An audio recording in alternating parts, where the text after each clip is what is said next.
He came to personify armored blitzkrieg that knifed through bewildered enemies, whatever their numbers. A man who could turn the tide of a hopeless battle in one insanely daring stroke.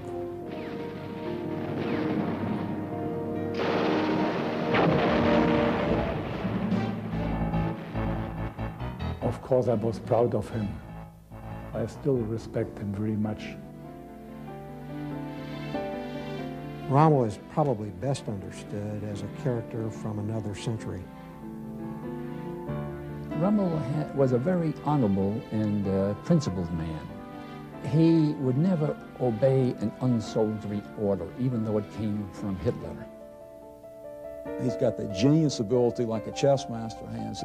He can face off maybe 12 guys and play them to a standstill at one time. It was Rommel who would cause the redoubtable Winston Churchill to cry out to the House of Commons, "What else matters but beating him?"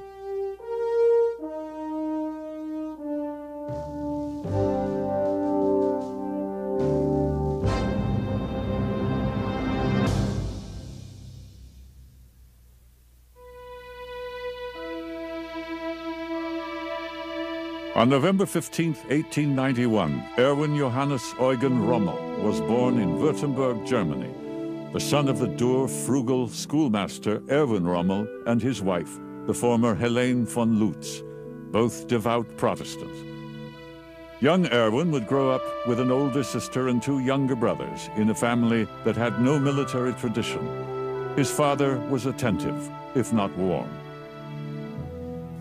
In his early life, he was a frail, docile child, but as he grew into his teens, he developed into a gymnast and an athlete and showed signs of leadership at that age already. He was a courageous boy, and the others gravitated around him.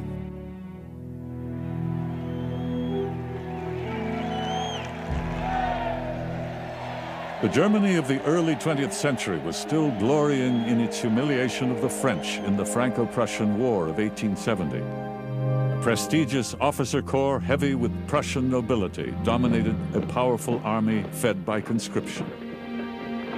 Still, the need for officers from the middle classes was great enough for schoolmaster Rommel to urge his son to service, and young Erwin joined the Württemberg Infantry Regiment in July 1910. He served a mandatory stint in the ranks and passed to the military academy in Danzig. He was a cadet who didn't sow any wild oats. He drank only an occasional glass of wine. He didn't smoke. And those habits continued with him for the rest of his life.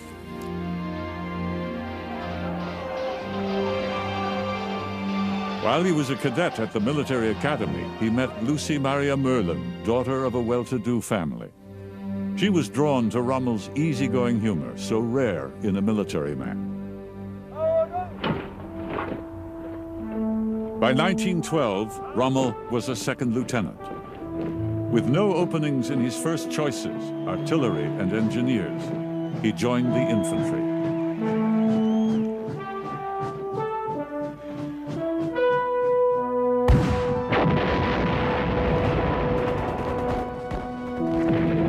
Germany and most of Europe plunged into World War I in August 1914. Young Rommel found his first reputation in battle. As his battalion lost a quarter of its officers, he was constantly in motion at the front, probing for soft spots to go through and around the French.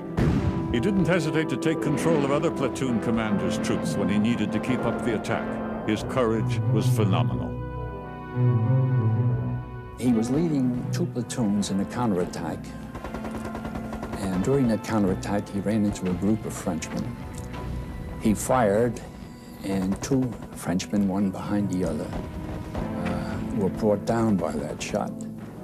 But when he went to fire at the others, his gun was empty.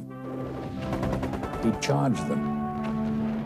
Unfortunately for him, the French beat him to it and shot him, shattering his thigh.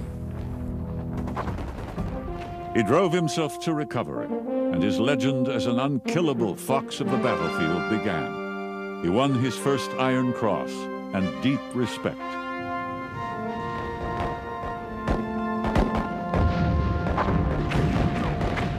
A platoon leader wrote of him, "In some curious way, his spirit permeated the entire regiment right from the start. Everybody was inspired by his initiative, his courage, his dazzling acts of gallantry."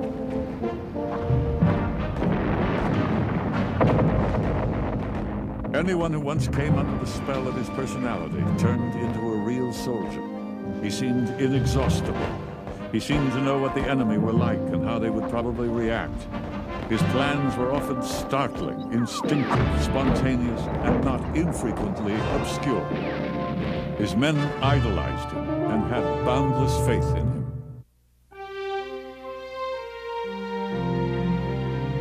After being promoted in 1916, he joyfully returned home on leave to marry his sweetheart, Lucy Maria Merlin. She would be the love of his life to its end.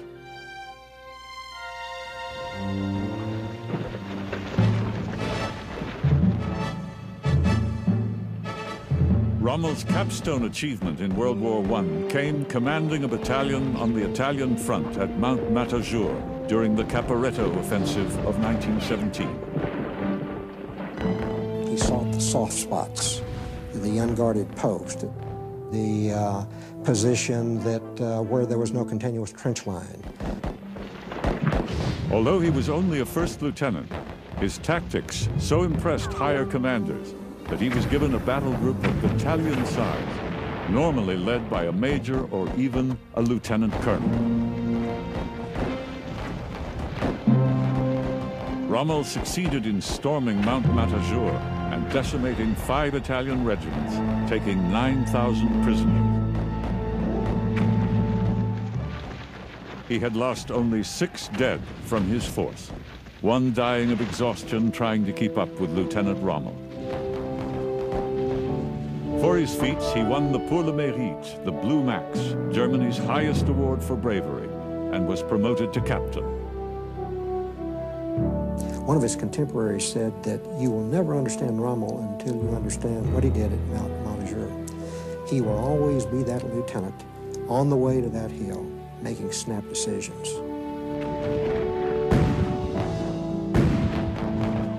But those lessons of combat would have to wait for another war. Germany collapsed, and Rommel would not command in another battle for over 20 years. Chaos came to the streets of a conquered Germany. The Imperial Army was dissolved, to be replaced under the peace treaty by the Reichswehr, a tiny 100,000-man army denied all modern equipment. It was to put down mutinies and maintain order and no more. Erwin Rommel was one of the tiny elite officer corps of barely 4,000 men.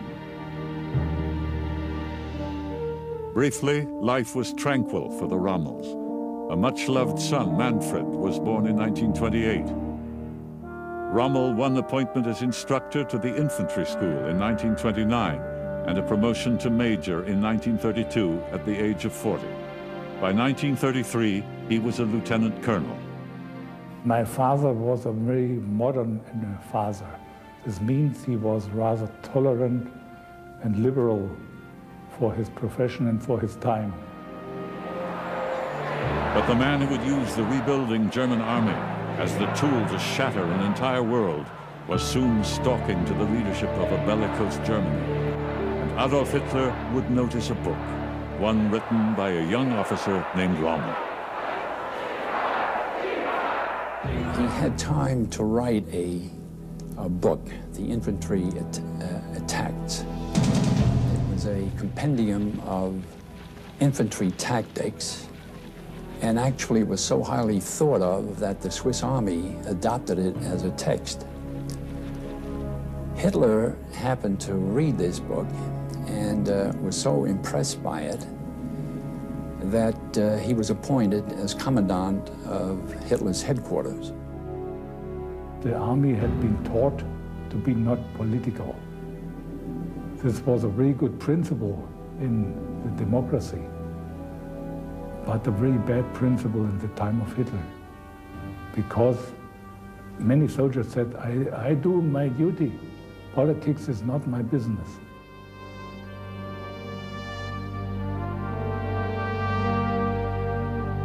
This partnership of knight and monster would be as intense and explosive as the German attack that blasted into Poland on September 1st, 1939, to begin World War II.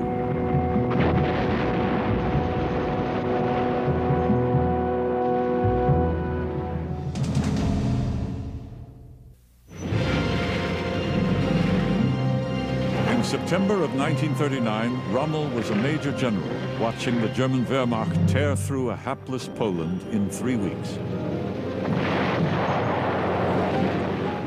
As commandant of the Führer's headquarters, he took no part in the fighting and fell under Hitler's reptilian charm, saying, "The Führer knows exactly what is good for us." While Rommel was at Hitler's headquarters, he became a great admirer of Hitler. The two men had both been infantry soldiers in World War I, and there was an affinity. Rommel saw the huge assault on France forming, and he saw that the new armored weapon would be at the spearhead, right where he wanted to be. He begged Hitler for field command of a Panzer Division. Over opposition, Hitler agreed. Hitler wanted to champion this officer that he respected so much by giving him the command of a Panzer Division. Here's an infantryman who had absolutely no experience in tanks, given one of the elite Panzer divisions.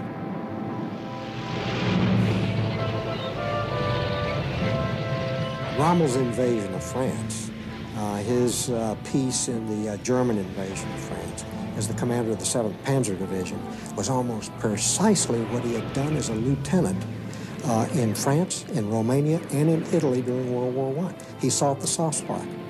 He looked for the unprotected flank. In many cases, he was directing the efforts of a single tank up front. His staff quite often simply lost contact with him, but it was blitzkrieg in its purest form. It was Rommel.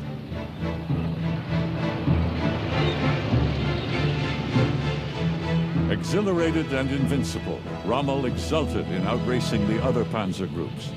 There were no reins, only the whip and spur. Slashing into the French rear and communications, he saw shock and the momentum of advance as the keys to paralysis of the enemy will. Ignoring minor shrapnel wounds, he maintained the pressure day and night. The mercurial 7th Panzer became known as the Ghost Division, and the verb to Rommel came into use to describe a crushing armored attack.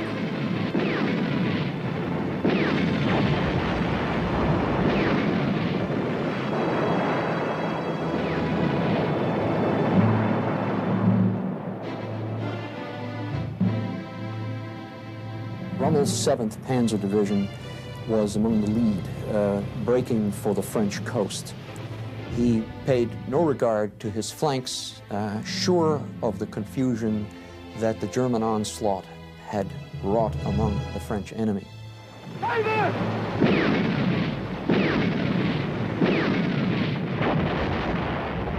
Rommel's division broke through the French-Belgian border, forced the crossing over the Meuse River, and raced on to the Channel ports.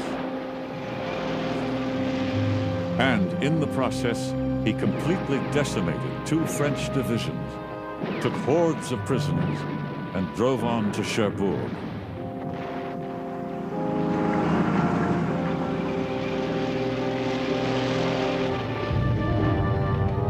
Rommel had advanced 175 miles in 10 days, crossed the Meuse, captured 10,000, destroyed 100 tanks, and would lose barely 2,000 men in the whole campaign.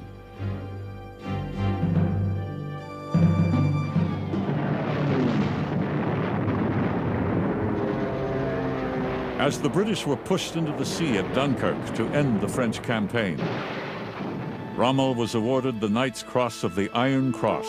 He had won Germany's highest military award in 2 world wars. Propaganda minister Joseph Goebbels had found the perfect hero to exploit to the German people. Rommel is an exotic figure, a classic military-looking figure with steady, piercing blue eyes and a square jaw. He looks like the quintessential soldier.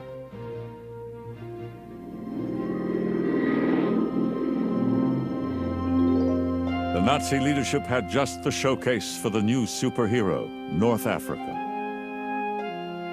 Now a lieutenant general, Rommel was ordered by Hitler to go to the assistance of Germany's Italian allies before they were pushed off the continent. Such a defeat would eliminate the Axis threat against the Suez Canal and British oil supplies. Rommel arrived on February 12, 1941, to take command of 2 German divisions organized into what was called the German Africa Corps. It was a name that would strike terror into Allied hearts for 2 flaming years.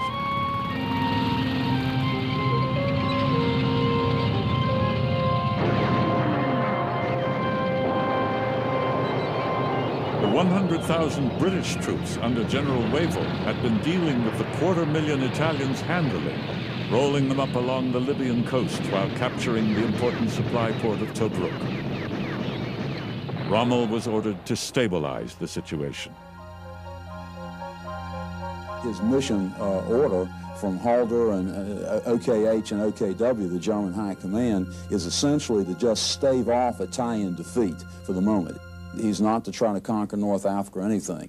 He's permitted to do perhaps an aggressive defense, but no more than that. Knowing the British had weakened their African army by reinforcing their forces in Greece, he conveniently forgot his orders and ripped into the British with the customary Rommel zest.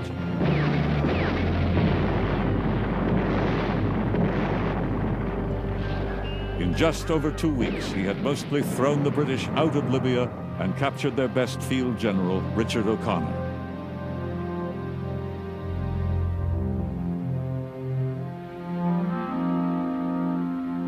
The reeling British reinforced their desert army until the Africa Corps was outnumbered nearly 3 to 1.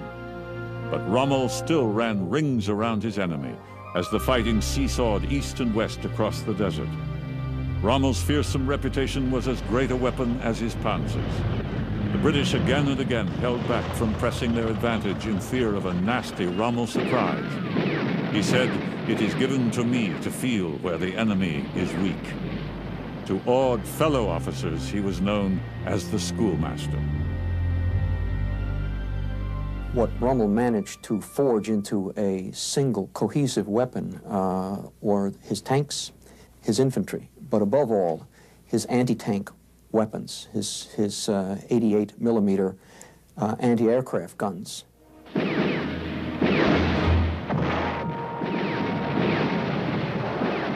Time and again, he won battles by drawing British armor onto a screen of 88 millimeter anti-aircraft guns, whose barrels were depressed to knock out British armor.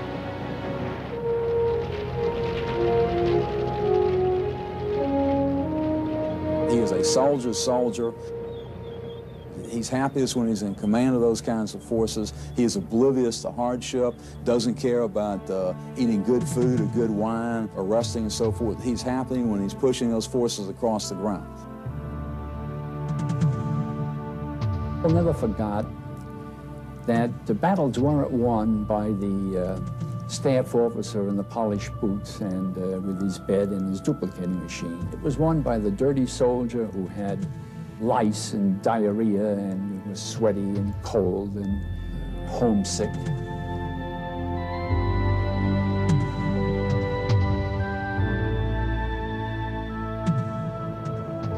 Rommel became obsessed with a very important seaport, Tobruk. On his first encounter with that place, it had been denied to him by a stout British defense, and it had become a real British symbol of British resolve against all odds. Rommel would crush that resolve with guile and dash.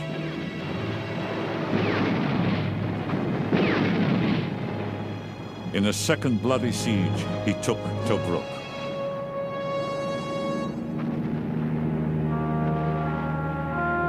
It is a bitter blow for the British Prime Minister Winston Churchill, and Churchill says things like, defeat in warfare is one thing, but humiliation is quite another. The odds against him are so great, his initial successes are so fabulous, he essentially can write his own ticket. An elated Hitler made Rommel a field marshal.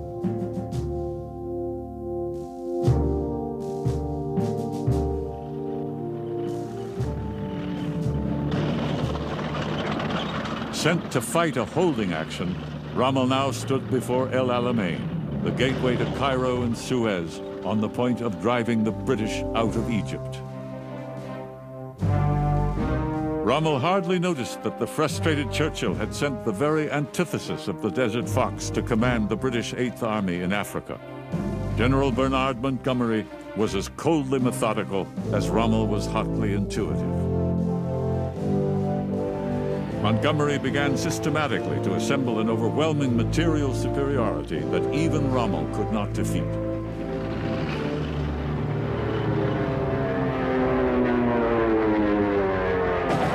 The RAF began to dominate the sky, and the Royal Navy the Mediterranean.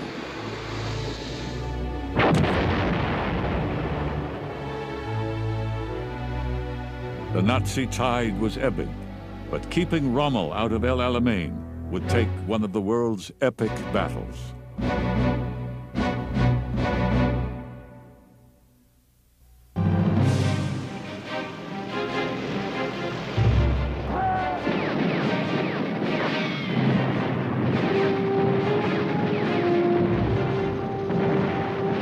Rommel's Desert War reached its climax in the long battles for El Alamein and an open road to Suez.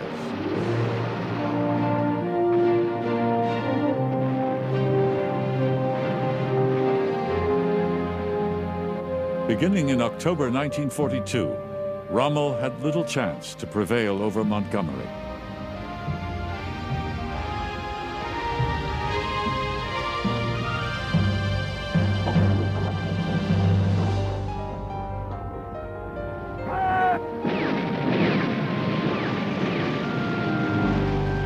The British had set up a head-on battle with no room to maneuver.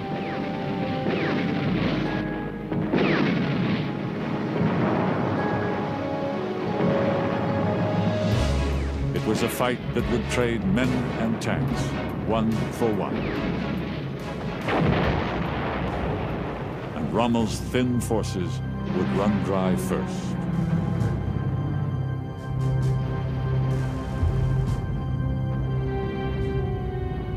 He was at a definite disadvantage at the end of a long supply line and running extremely low on munitions and gasoline for his mobile elements. By the 2nd of November, it was clear in his own mind that he had no chance to prevail, and retreat was already part of his plan. Rommel's faith in Hitler, and certainly his earlier admiration for the man, was shaken considerably at the last stage of the Battle of El Alamein. On November 3rd, Hitler radioed an order to Rommel directly to stand fast and fight to the last bullet. An order he was fond of giving, especially in the later stages of the war.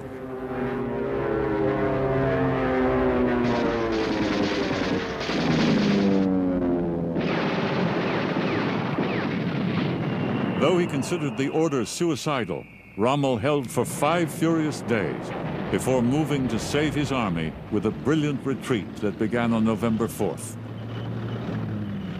But Rommel was wearing down physically. But even a sick Rommel was a feared and lethal foe, even with just 35 tanks left. British victories seemed temporary, and Rommel victories inevitable. The words "Rommel leading" always produced a chill. A letter to British commanders warned that there was a real danger that our friend Rommel is becoming a kind of magician or bogeyman to our troops, who are talking far too much about him. Yet they couldn't hate him. His decency was too well known. When he was attacking El Alamein, one part of the British defense was a brigade of Jewish soldiers, and Hitler learned of that and ordered Rommel to execute them when they were captured.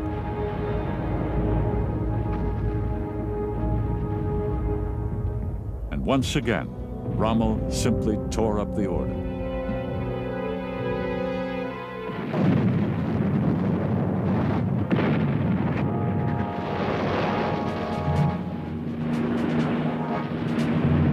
A month after the Battle of El Alamein had ended, a heavy Anglo-American North African landing in the west threatened Rommel from behind. It would squeeze in between the forces of Montgomery and the American General Eisenhower. But smoothly and swiftly, Rommel staged a fighting retreat into a strong defensive pocket at Tunisia, with the sea at his back. They're in no way trying to give up. They are trying to figure out a way to deliver knockout blows, particularly to the Americans, whom they know to be fairly inexperienced. Rommel has worked out the way in which he wants to move into these very critical passes in the mountain chain that runs north and south up through the Tunisian area, in order to break out and essentially disrupt the American and British command system. The Battle of Kasserine Pass and around Sidi Bouzid was classic Rommel, the apparently bloodied, fleeing desert fox turning to sink his teeth into an overconfident pursuer. The fighting before and at Kasserine Pass in the middle of February 1943 is significant from the American perspective because it's almost a disaster. A little over 100 tanks lost. The 168th Infantry Regiment has significant troops lost as casualties, including a large number of prisoners that are taken at that point as the German armored forces are rolling west. Business trying to figure out how to get in front of this juggernaut. And that point, he is told, no, we have this problem down on the Mareth line. So at the culminating point, having victoriously pushed the Americans back, seized the pass, they stop and are withdrawn.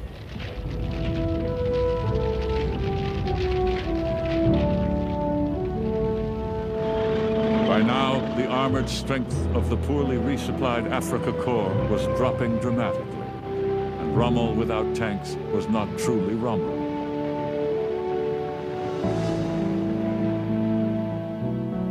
In March of 1943, drained and sick, he was withdrawn to Germany from Tunisia. He would never see Africa again.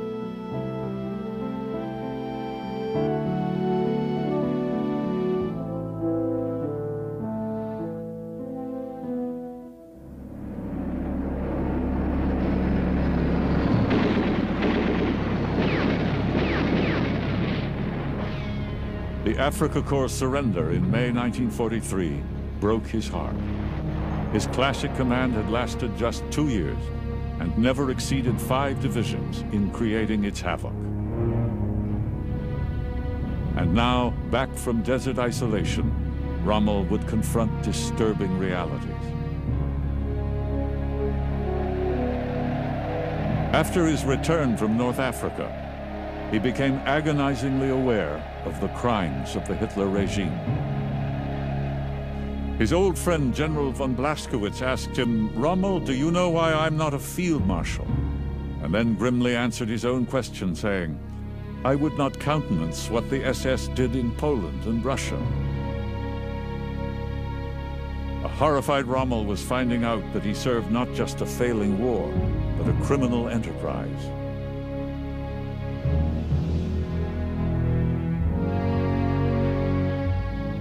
Rommel became increasingly disillusioned and soon became part of a widespread conspiracy to do away with Hitler.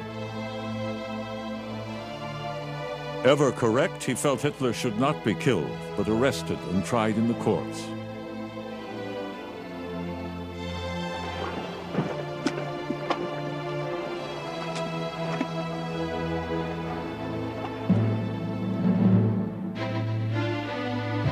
But when Hitler put him in charge of building a mighty Atlantic wall to throw a building Allied invasion force back into the English Channel, all other considerations were put aside.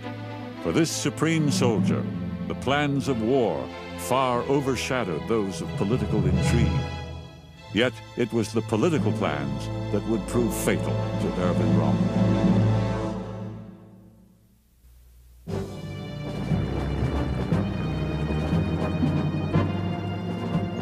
Through the first half of 1944, the Allies were building the most formidable assault machine ever assembled, all of it to crush Rommel's Atlantic Wall defenses. Their equipment was factory new and in boundless supply. They dominated the air and the sea. But if Rommel could stop them at the beaches, it would invite the negotiated peace he wanted. Only a Rommel would not have trembled at the challenge. There were 1,616 miles of beach to defend, from Holland to southern France. That meant only one understrength German division to defend every 28 miles. And he no longer had the freedom of a desert.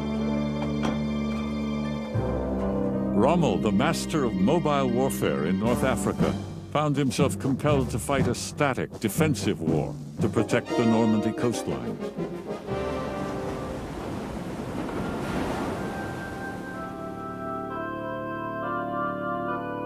Hitler and Rommel needed each other, and they renewed bonds strained by the North African defeat.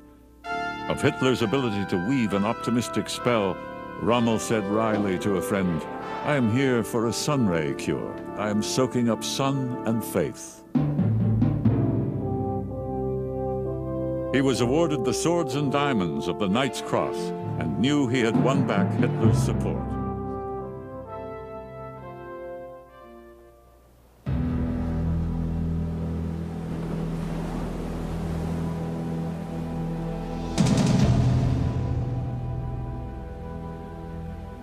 Because his forces were so thin for the long coast he must defend, Rommel, the offensive genius, had to turn to fixed defenses.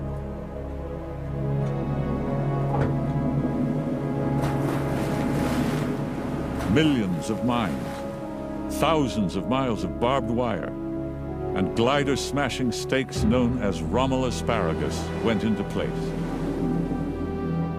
But the Desert Fox was now chained down to measureless tons of concrete, poured into miles of bristling gun emplacements and pillboxes.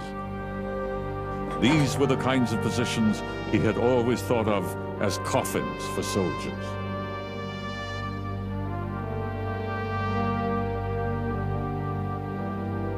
The one bright spot in his life was his family. Though he could see them only seldom over the war years, he produced an incredible flow of letters to Lucy.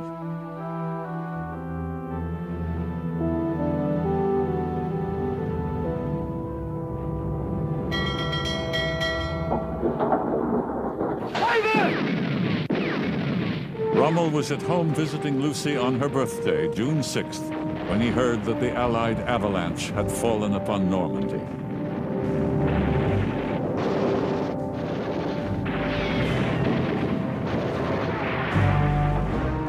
He rushed back to the new fighting front.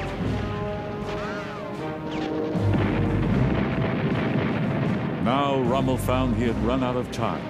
His dream of parallel minefields miles wide and 4 belts of underwater obstacles was too far from realization. The Allies were held up at the beaches for less than a day before they punched through to establish a beachhead.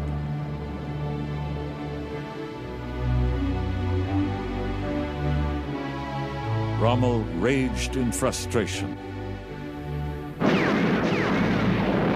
Somehow, Rommel held the Allies in place and bogged them down as 2 million men contested the hedgerows of Normandy. But the inevitable German defeat was now clear to Rommel.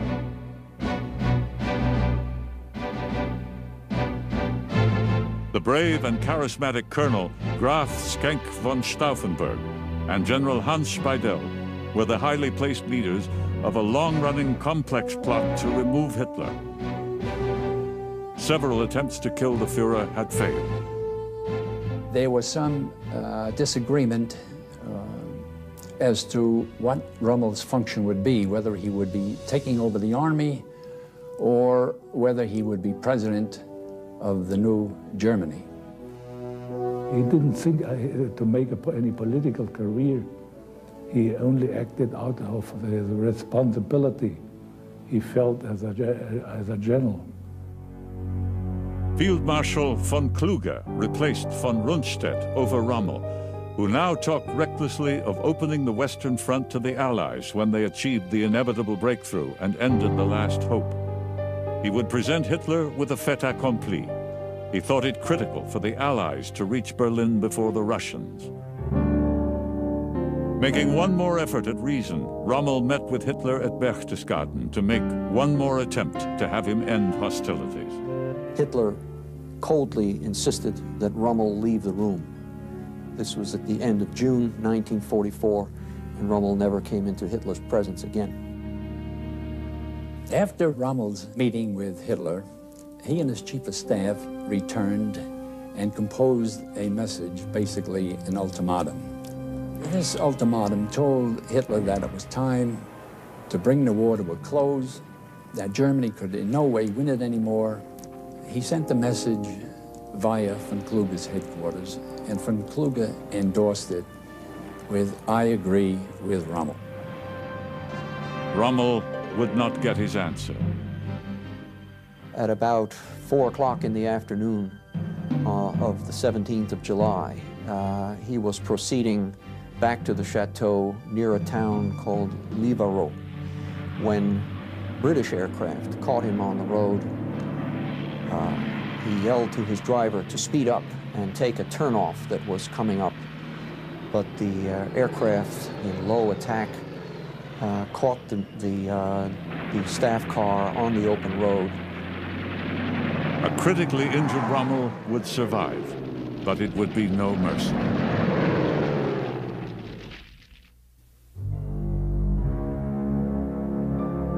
On Thursday, July 20th, 1944, as Rommel lay grievously wounded by a strafing fighter, a shattering explosion wrecked a headquarters hut in Rastenburg, East Prussia, where a high-level meeting was in progress. The last second movement of a briefcase bomb to behind a heavy table leg saved the life of Adolf Hitler. The blast set the assassination plotters into premature and disastrous motion, setting off a chain reaction of arrests, torture, kangaroo courts, and cruel summary executions. Ironically, a doomed Erwin Rommel was winning a temporary reprieve from death from his wounds. But by now, Rommel's name had been mentioned by conspirators who had been tortured by the SS after the failure of the bomb plot. Hitler himself resolved that Rommel had to be eliminated, but in a way that would not cause embarrassment to the state or its Führer. Von Stauffenberg already had been executed, but it would never do to have Rommel dragged through the humiliations of the public mock trials that were condemning other plotters.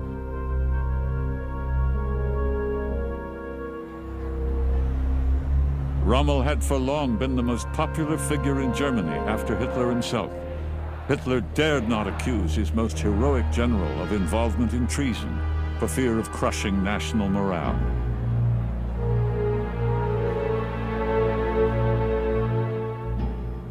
On the 14th of October, 2 generals came from the Supreme Headquarters, Bergdorf and Meisel.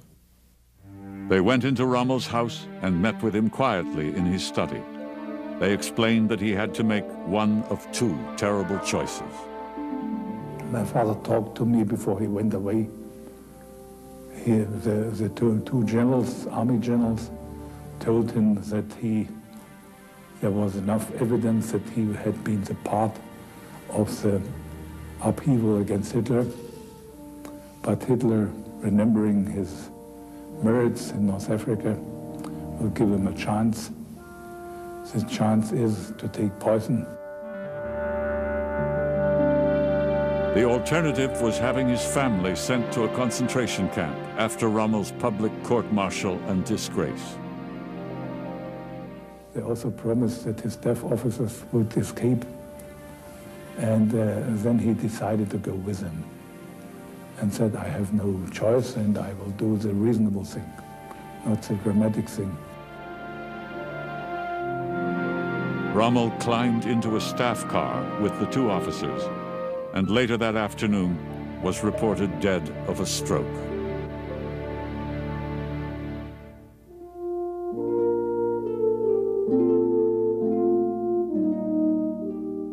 Rommel's funeral was heavily orchestrated by the Nazi Party.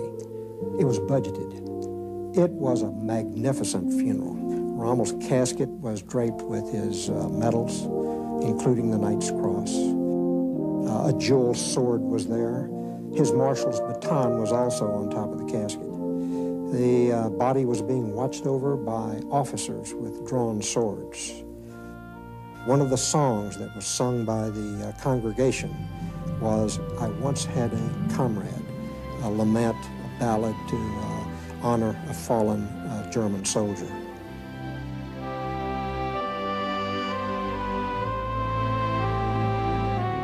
Hitler's wreath is brought in. It's so large you could barely get it through a huge doorway.